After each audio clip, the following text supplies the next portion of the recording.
ओम जयंती मंगला काली भद्रकाली कपालिनी दुर्गा क्षमा शिवा धात्री स्वाहा स्वधा नमस्तुते। जय माँ काल रात्रि। राधे राधे भक्तों, कैसे हैं आप लोग। आपका बहुत स्वागत है मेरे चैनल दिव्य दर्शन बाय मंजू में। आज आप नवरात्रि के 7वें दिन सुनी जाने वाली माँ काल रात्रि की कथा सुनेंगे। आप इस कथा को अंत तक सुनिएगा और अगर आपको ये अच्छी लगे तो इसे लाइक कीजिएगा। आप मेरे चैनल पे नए हो तो मेरे चैनल को सब्सक्राइब करना मत भूलिएगा। तो चलिए आज की कथा को हम प्रारंभ करते हैं।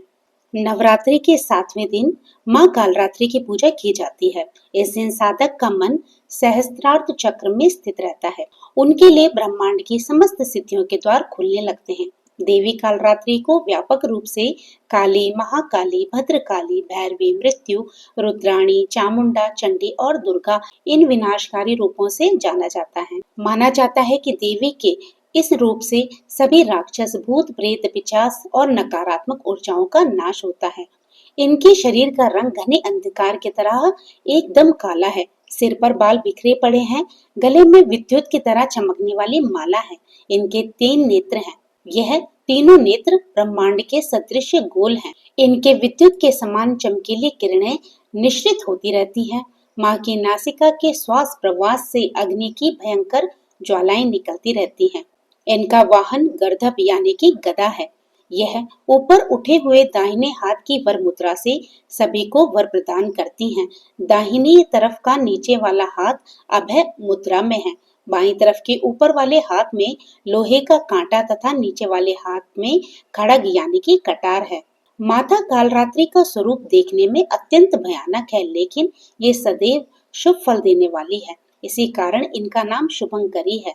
अतः इनसे भक्तों को किसी प्रकार भी भयभीत अथवा आतंकित होने की आवश्यकता नहीं है। माँ कालरात्रि दुष्टों का विनाश करने वाली है। दानव, दैत्य, राक्षस, भूत, प्रेत आदि इनके स्मरण मात्र से ही भयभीत होकर भाग जाते हैं। यह ग्रह बाधाओं को भी दूर करने वाली है। इनके उपासकों को अग्नि भय, जल भय, जंतु भय, शत्रु भय, रात्रि भय आदि कभी नहीं होते। इनकी कृपा से वे सर्वथा भय मुक्त हो जाते हैं। माता कालरात्रि के स्वरूप विग्रह को अपने हृदय में अवस्थित करके मनुष्य को एक निष्ठ भाव से उपासना करनी चाहिए। यम, नियम, संयम का पूर्णतः पालन करना चाहिए। मन, वचन, काया की पवित्रता रखनी चाहिए। वे शुभंकरी देवी है। उनकी उपासना से होने वाले शुभों की गणना नहीं की जा सकती। हमें निरंतर उनका स्मरण, ध्यान और पूजा करनी चाहिए। माता को विशेष प्रकार से लाल वस्त्र अर्पित करने चाहिए। लाल पुष्प अर्पित करने चाहिए। माता को विशेष करके गुड़ या गुड़ से बनी चीजों का भोग लगाना चाहिए। इससे माता रानी बहुत ही प्रसन्न होती हैं। माता के इस मंत्र का अवश्य ही जाप करना चाहिए। या देवी सर्वभूतेषु माँ कालरात्रि रूपेण संस्थिता नमस्तस्ये नमस्तस्ये नमस्तस्ये नमो नमः। तो आइए अब हम सुनते हैं माँ कालरात्रि से जुड़ी कथा को। तो सभी प्रेम से बोलिए, जय माँ कालरात्रि। एक बार दैत्य शुंभ, निशुंभ और रक्तबीज ने अपना आतंक तीनों लोकों में फैलाना शुरू कर दिया था। उस वक्त देवगण भगवान शिव के पास गए। जब भगवान शिव ने सभी देवताओं को चिंतित देखा तो उनसे उनकी चिंता का कारण पूछा। तब देवताओं ने भगवान शिव से कहा कि हे भोलेनाथ, शुंभ, निशुंभ और रक्तबीज नाम के दानवों ने अपने उत्पात से हम सभी को परेशान कर रखा है। कृपया आप हमारी मदद करें। ये सुनते ही भोलेनाथ ने अपने समीप बैठी माता पार्वती की ओर देखा और उनसे उन दानवों का वध करने की प्रार्थना की। भगवान शंकर की बात को सुनकर देवी पार्वती ने उनके सामने नतमस्तक होकर उनका आशीर्वाद लिया और वहां से जाने की आज्ञा मांगी और दानवों का वध करने के लिए माता निकल पड़ी। माता पार्वती ने दानवों का वध करने के लिए माँ दुर्गा का रूप धारण किया। इस रूप में वह सिंह पर सवार हुई और उनका रूप अति मनमोहक और शक्तिशाली था। माता को देखकर सभी राक्षस अचंभित हो गए। उन तीनों ने माता के साथ घमासान युद्ध किया। दैत्यों ने अपना पूरा बल लगा दिया, लेकिन माता के सामने वे टिक नहीं पाए। आदिशक्ति ने शुंभ निशुंभ का वध कर दिया। इसके बाद माँ ने रक्तबीज के साथ युद्ध करना शुरू किया। रक्तबीज कोई मामूली दानव नहीं था। उसने ब्रह्मा जी की कठोर तपस्या की थी और उनसे अमर होने का वरदान हासिल किया था। तो ब्रह्मा जी ने उन्हें ये वरदान दिया था कि जब भी कोई उसे मारने का प्रयत्न करेगा तब उसके शरीर से निकली हुई एक भी बूंद जैसे ही धरती का स्पर्श करेगी वैसे ही अनेक रक्त बीजों का जन्म हो जाएगा। इसी वरदान के अनुसार जैसे ही माता ने उस पर प्रहार किया, उसकी खून की बूंदें धरती पर गिरी और बहुत से रक्त बीज प्रकट हो गए। उसी क्षण माता ने कालरात्रि का रूप धारण किया। माँ दुर्गा के शरीर से एक ऊर्जा का संचार हुआ और माँ कालरात्रि का निर्माण हुआ।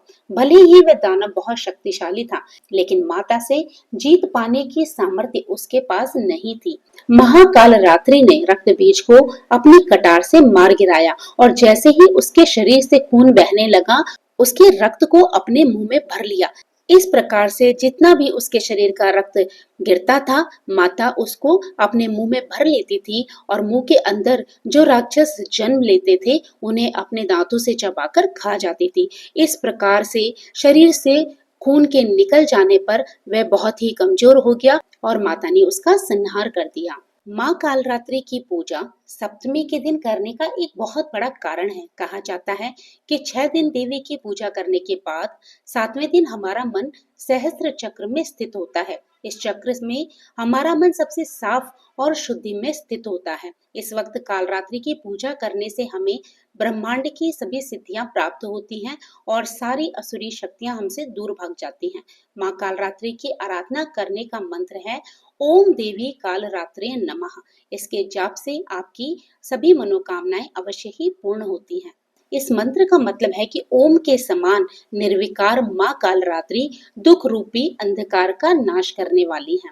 दुष्टों और राक्षसों का अंत करने वाली माँ हम सभी का कल्याण करे। चलिए आप जानते हैं माँ कालरात्रि की पूजा विधि। माँ कालरात्रि की पूजा के लिए सुबह जल्दी उठकर स्नान करके साफ वस्त्र पहन लें। देवी कालरात्रि की पूजा करने का संकल्प लें। मंदिर को गंगा जल से शुद्ध करें और पूजा स्थान पर माँ कालरात्रि की प्रतिमा या चित्र स्थापित करें। घी का दीपक जलाएं और माता के जयकारे लगाएं।